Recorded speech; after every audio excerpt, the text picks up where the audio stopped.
منه ان هو ما يعملش كده. ما يعملش ايه؟ بقول من ناحيه الخطف وكده، لكن من ناحيه السجاره دي انا بقول لحضرتك هو كان في فرح، هو ما بيشربش على طول سجاير ولا كده. تعرفي في الاغاني المهرجانات وكده تسمعي عن كلمه مسطول؟ بس الحشيش برضك مش ما خلاهوش مسطول. هو يعني حضرتك دلوقتي هو مش بيشربها على طول. مش عارفك حضرتك، هو مش بيشربها لا على طول. لا انت مش عارفك حضرتك اذا كان ما خلاهوش مسطول ولا خلاه مسطول. ما اكيد يعني تعرفي منين؟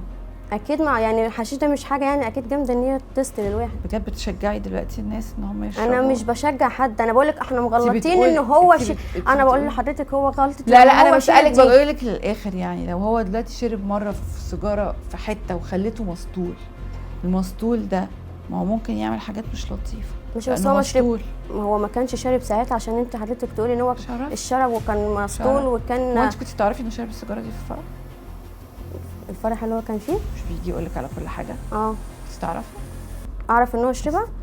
كان في فرح قال قبلها بكام وقال لي اللي هو شربها، بس هو طبعا ما يشربش قبل وقعه. انا بسالك سؤال، هل كنت تعرفي وقعه سيجاره الفرح دي قبل التحليل؟ بص هو لما قال قسما بالله، اول لما قال لي اتخانقت معاه وقلت له المفروض ما تشربش الحاجات دي. قال لك امتى؟ قال لي امتى ايه؟ قال لك امتى على السيجاره؟ لما كان في الفرح ولما جه وقال اللي حصل، وانا قلت له طبعا ان هو غلط وبكى. يعني ما قالكيش بعد التحليل؟